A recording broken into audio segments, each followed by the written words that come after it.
কুলিৰ মাতে কলি যাও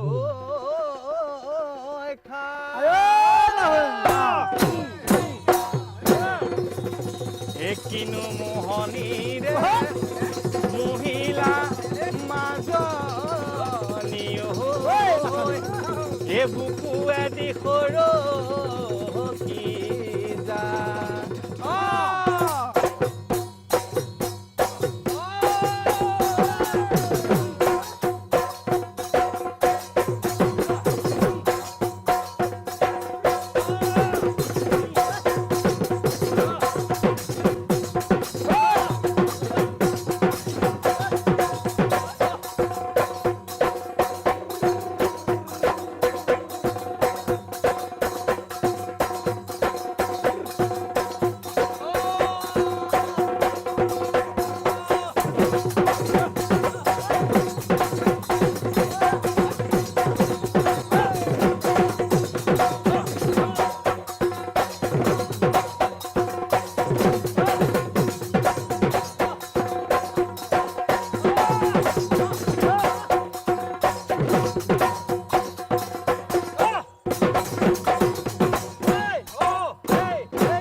এবাৰ আমি আমাৰ বুৰঞ্জীক সোঁৱৰণ কৰোঁ ঢোলৰ বুৰঞ্জীক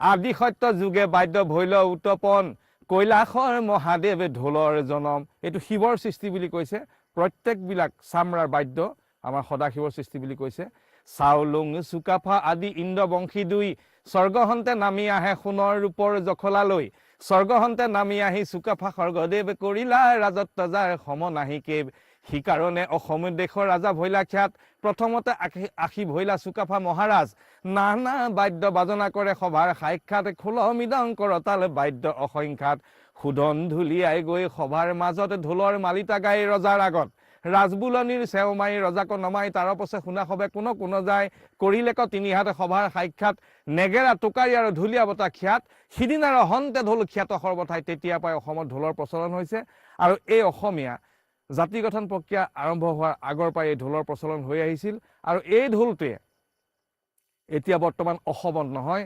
ভাৰতবৰ্ষত নহয় গোটেই বিশ্বতে খলকনি লগাবলৈ সক্ষম হৈছে অসম প্ৰকৃতিৰ দেশ প্ৰাকৃতিক সৌন্দৰ্যৰ যেন কোনো তুলনা নাই অসমীয়া আইৰ। এই অসমৰ বুকুতেই বহুতো জাতি জনজাতিয়ে বাস কৰে আৰু আটাইৰে অতিকৈ আপোন এই অসম দেশ। এই অসমত বাস কৰা প্ৰতিটো জাতি জনজাতিৰ কৃষ্টি সংস্কৃতিও বাৰে বৰণীয়া। এই বাৰে বৰণীয়া কৃষ্টি সংস্কৃতিবোৰ জীপাল কৰি ৰাখিছে ঢোল বাদ্যই। প্ৰাচীন কালত বাদ্যযন্ত্ৰক প্ৰজনন অংগৰ প্ৰতীকৰূপে গ্ৰহণ কৰিছিল। সাধাৰণতে ঢোলৰ ফোপোলা আকৃতিয়ে আদিম মানুহৰ মনত শৃংগাৰ, উৰ্বৰা, বৰষুণ, শস্য, পানী আদিৰ প্ৰতিচ্ছবি মনলৈ আনে।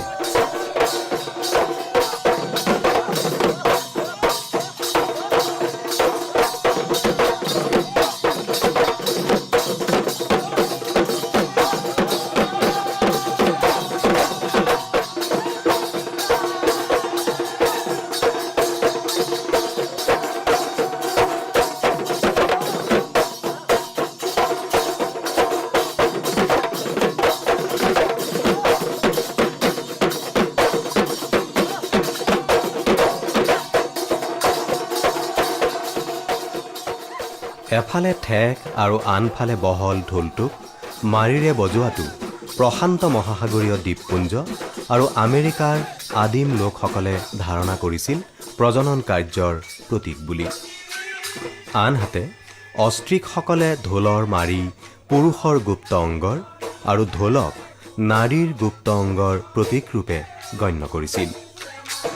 আমাৰ বিহু নাচত ঢোলৰ উত্তেজক চেও আৰু নাৰীৰ কঁকাল ভাঙি নচা নাচ যৌন পৰিৱেশ সৃষ্টিৰ প্ৰতীক বুলি বহুতেই ভাবে।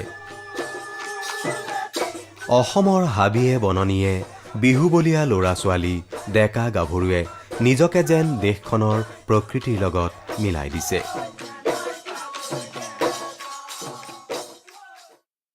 শাস্ত্ৰৰ মতে যদি কওঁ ঢোল ক'ত আছিলে কি কথা, এই যদি কওঁ তেতিয়াহ'লে 24টা বাদ্যৰ ভিতৰত আমি প্ৰথমে গাই দিব লাগিব 24টা বাদ্য। সেই 24টা বাদ্য মই খুব খৰধৰকৈ গাই দিছোঁ যে বিন পেপা ঢোল খোলো মৃদং তাল বাঁহী, টোকাৰী তবলা খুটি তাল নেগেৰা খঞ্জৰি, ঢোলুক বেহেলা চেৰেংদাৰে গগনা মুৰুলি, কালি ঢাক দবা কাঁহ জয় ঢোল সুতুলি, হাঁহ হু গন্ধৰ্ব বাদ্য স্বৰ্গে জন্ম পাই, তাৰ পাছে আৰু বাদ্য আনিলে ৰমাই। এই 24টা বাদ্যৰ ভিতৰত আমাৰ অসমৰ অসমীয়া সংস্কৃতিত আমাৰ ঢোলটোৱে হ'ল অপৰিহাৰ্য অংগ।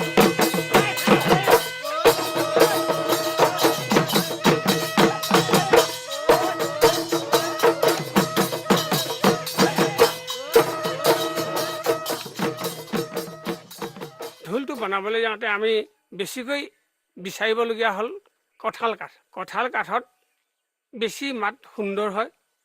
আগতে যিবোৰ খোলা আছিলে সেইবোৰ সোণৰ আছিলে, ৰূপৰ আছিলে, এনেকৈ বুলি আমাৰ আখ্যা দিয়ে। কিন্তু এতিয়া বৰ্তমান যিটো আমাৰ খোলা, এই ঢোলৰ খোলা হ'ল কাঠৰ। কঁঠাল গছৰ কাঠ কাটি টুকুৰা কৰাৰ পাছত খোলা উলিওৱাৰ আগতে হেঙুল হাইতালৰ ৰং কৰা হয়। কাঠৰ টুকুৰাৰ পৰা বটালিৰে খোলা উলিয়াই লোৱাৰ পাছত বাহিৰখন কুণ্ডত দি মিহি কৰি ল'ব লাগে। ঢোলৰ বাওঁফালটো বহল আৰু সোঁফালটো ঠেক। ঢোলৰ বহল অংশক তালি আৰু ঠেক অংশক কোবনি বুলি কোৱা হয়। এতিয়া বৰ্তমান আমাৰ যিবোৰ খোলা, ঢোলৰ খোলা যিবোৰ, এই খোলাবোৰ দীঘে প্ৰস্থই দেখিবলৈ ধুনীয়াকৈ বনোৱা হয়। অৰ্থাৎ গৰ্ভটো যিটো কোঢ়া নখীয়া কৰে, কোঢ়া নখীয়া কৰি খুলিলে ধুনীয়াকৈ মাত দিয়ে। সেই ঢোলক বনাবলৈ হ'লে ছাল লাগে, যেনিবা গৰু ছালে হয়। গৰু ছালে বিশেষকৈ গৰু ছালেই বনায়, ম'হৰ ছালেও বনায়, বনালেও গৰু ছালে বেছিকৈ বনায়। এই গৰু ছাল 9টা খুটি মাৰি ৰ'দত শুকাই তালি কোবা কাটনি বৰতি কানাই। তালি, এই তালি এখন তালি কয়, তাৰ ইফালে মাৰিয়ে মৰাখন কোবা কয়, এইবোৰ বৰতি কয়, কাটনি কয়, এইকেইটা নাম আছে। এই নামবোৰ কৈছে তালি, কোবা, কাটনি, বৰতি, কানাই। 5 ভাগ ছাল কাটি ঢোলত লগাই, ধ্ৰিবৰ বীৰ্য অংশে ভৈলে মুচিয়াৰ, ঢোল খোল নানা বাদ্য সজিলা অপাৰ। গতিকে এই সকলোবোৰ বাদ্য সজিবলৈ হেৰি কৰিবলৈ যাওঁতে যে আমাক গৰু ছালৰ ব্যৱহাৰ হয়। খোলা উলিওৱাৰ পাছত ঢোল চোৱাবৰ বাবে গৰুৰ ছালৰ দৰকাৰ হয়। সাধাৰণতে মতা মাইকী চেউৰী দমৰাৰ পৃথক পৃথকভাৱে ছালৰ ব্যৱহাৰ হয়। বলদ গৰুৰ ছালৰ পৰা বৰতি আৰু গাই গৰুৰ ছালৰ পৰা ঢোলৰ তালি তৈয়াৰ কৰা হয়। তালিৰ অংশ হাতেৰে আৰু কোবনিৰ অংশত এডাল মাৰিৰে ঢোল বজোৱা হয়।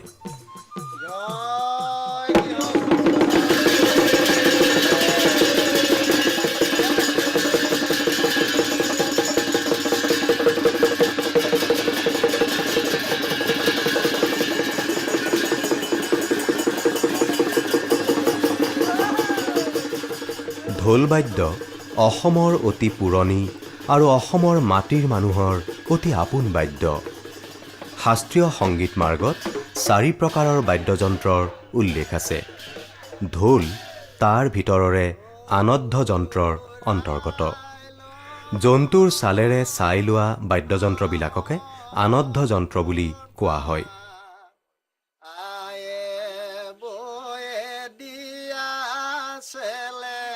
চকঠীয়া লবলৈ নজুৰে গালৈ লগৰীয়া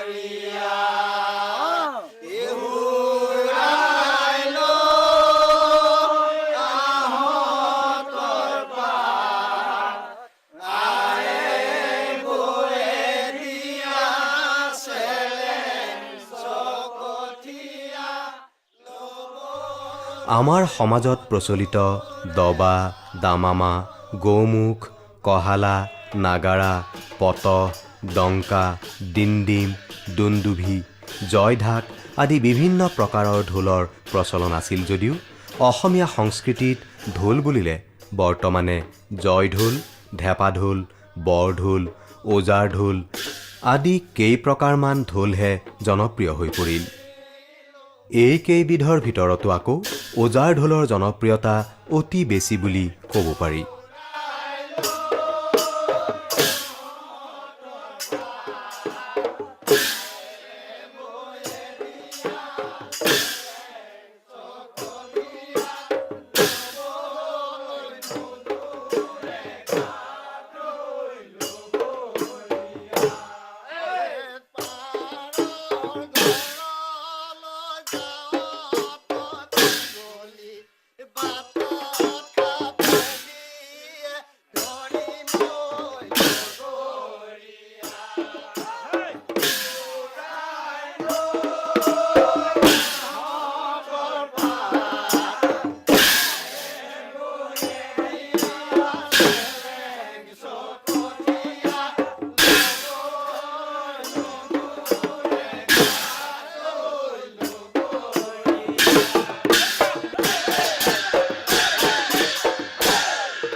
অসমত ঢোল বুলিলে ঢুলীয়া ওজাসকলে বজোৱা ওজাৰ ঢোলটিকে বুজোৱা হয়। এই ঢোলটি বিহুৰ আনুষংগিক বাদ্যৰ বাবে বহুতে এই বাদ্যবিধক বিহু ঢোল বুলিও কয়।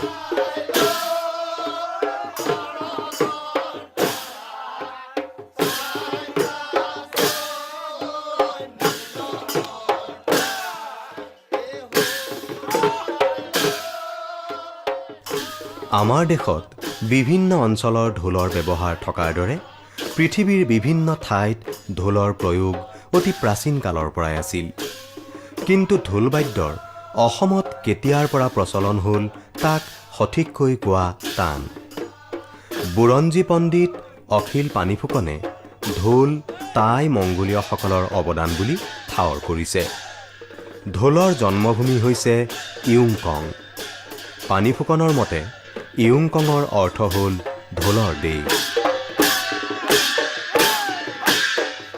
আনহাতে ঢোল টাই মংগোলীয়সকলৰ জাতীয় বাদ্য হিচাপেও পৰিগণিত। বিয়া বাৰু, ধৰ্মীয় পবিত্ৰ অনুষ্ঠান আদি সকলোতে ঢোলৰ বিপুল সমাদৰ যুগ যুগ ধৰি চলি আহিছে। ঢোলৰ এজন ওজা হ'বলৈ হ'লে প্ৰথমতে লাগিব তেখেতৰ যিখিনি মানে অৰ্হতা, সেই অৰ্হতাখিনি প্ৰথমতে কি হ'ব, 24খন হাত আছে। এই 24খনৰ ভিতৰত গোটেই 24খনে সম্পূৰ্ণ জানিব লাগিব।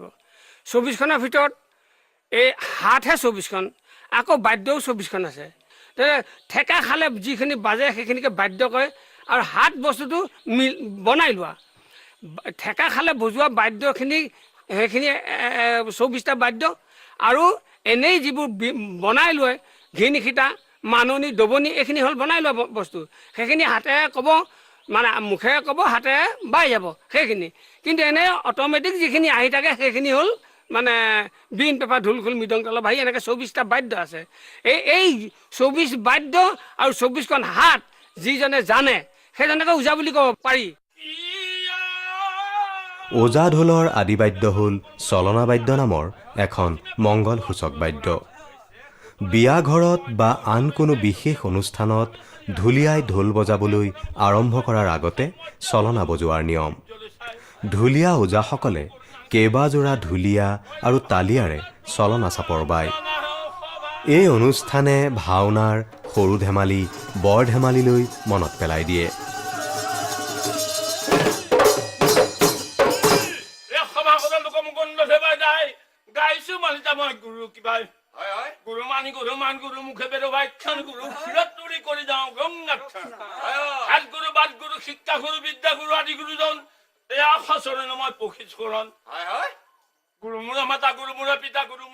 চলনাৰ মূল বাজনা আৰম্ভ হয় ঘেন ঘেনি ঘেন দাওঁ, তাগি ঘেনি ঘেন দাওঁ, দাওঁ খিতা তাগি দি ঘেন দাওঁ বুলি বজোৱা বোলেৰে। এই বোল বজোৱাৰ ঠিক আগে আগে জয়গুৰু শংকৰ সৰ্বগুণা কৰ, জাকেৰি নাহিকে উপাম বুলি গাই লোৱা হয়, আৰু ঢোলৰ বোলখিনিয়েও তাকেই দোহাৰে। এয়া প্ৰথম মাননীহাতৰ জন্ম কথা আৰু পালচ আৰম্ভ কৰিছোঁ।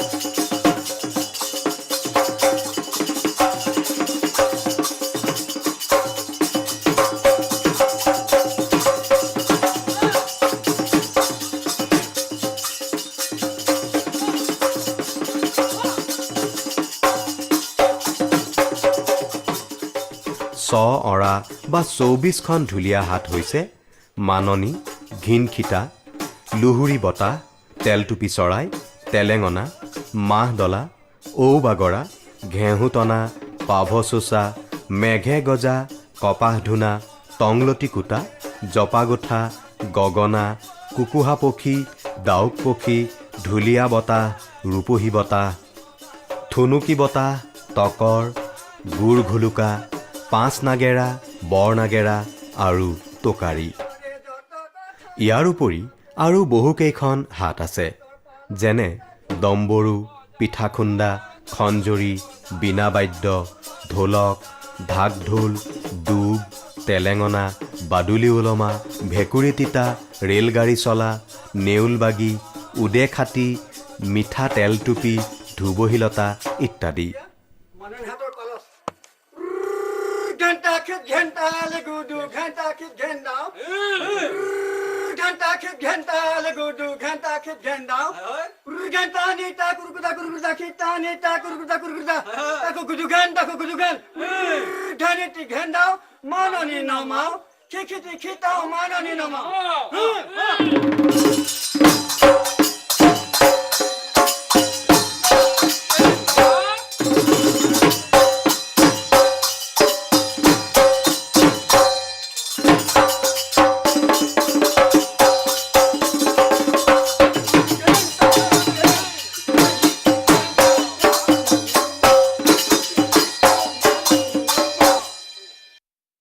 আৰম্ভ কৰিছোঁ ঢুলীয়া বতাহ হাত।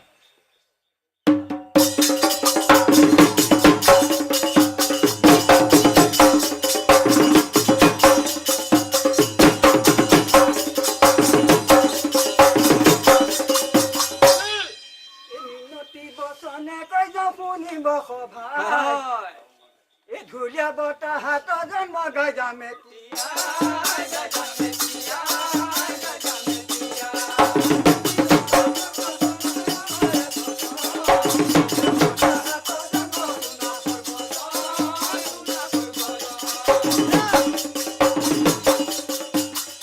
প্ৰথমে ঢুলি মুঠি ইয়াতে থ বালিমুঠি ক'ত থমে ধূলিমুঠি তাতে থ বালিমুঠি উৰিলে বতাহ মলয়াত ঘূৰিলে বতাহ মলয়াত ঘূৰিলে বতাহ নামিলে বতাহ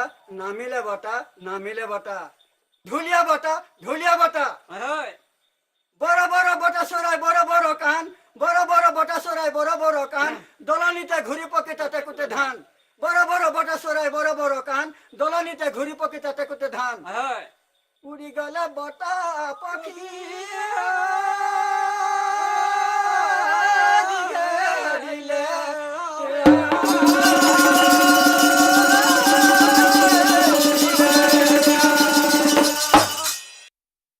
মিনতি বচনে কৈ যাওঁ আমাক নধৰিব দাই কপাহৰে জন্ম কথা গাব মনে গাব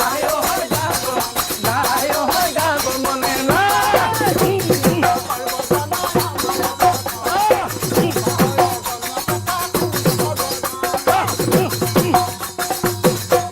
বিশ্বামিত্ৰ ঋষি বোলে যজ্ঞৰ কাৰণ আৰু যুগ বলে কপা গুটি কৰিলে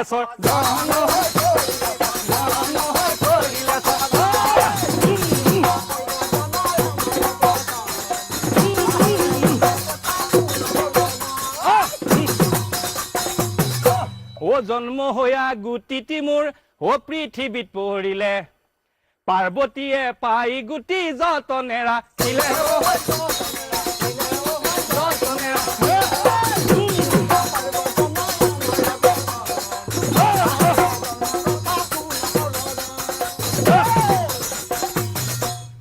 ভেটি কৰি গুটি পচাই বে লাগিলে মধ্যম ৰাতিত কপাহ মূৰৈ মেদিনী ফুটিলে বায়ু আৰু বৰুণে তাত সাৰ চপাই দিলে সাৰ পাই কপাহ মূৰৈ বাঢ়িবলৈ ল'লে 5 মাহৰ মূৰে কপাহ ডালক ধৰিলে 7 মাহৰ মূৰে কপাহ চুপহি মেলিলে 8 মাহৰ মূৰে কপাহ কলিক পেলালে 9 মাহৰ মূৰে কপাহ পুৰঠ যে ভৰিলে 10 মাহ 10 দিন জাপান চীন আৰু উত্তৰ আমেৰিকাৰ প্ৰাচীন অধিবাসীসকলে ঢোলৰ মাজত ধান চাউল সুমুৱাই বজায় কাৰণ এনে কাৰ্যৰ ফলত ঢোলৰ মাতত শস্যৰ উৎপাদন বাঢ়ে বুলি তেওঁলোকে বিশ্বাস কৰে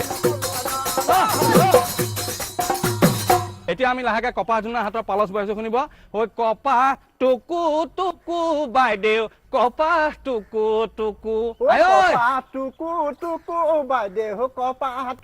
অসমৰ পৰ্বত ভৈয়াম নৈ জুৰি সকলোকে যেন সামৰি লৈছে পশু পক্ষীকো যেন বাদ দিয়া নাই নিজৰ দেশখনৰ সকলো বস্তুকেই যেন দুহাত মেলি আঁকোৱালি ধৰিছে এই সকলোবোৰ যেন সম্পূৰ্ণ হৈছে ঢোলৰ চাপৰত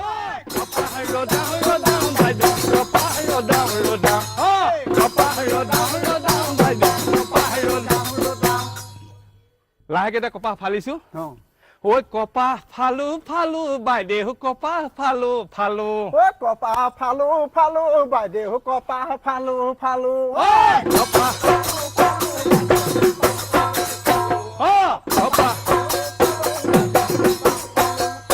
এতিয়া লাহেকে কপাহ ধুনিব পৰা হৈছে কপাহ ধুনা হাত ওই কপাহ ধুনু ধুনু বাইদেউ কপাহ ধুনু ধুনু গধূলিতে ধুনু বাইদেউ গধূলিতে ধুনু কপাহ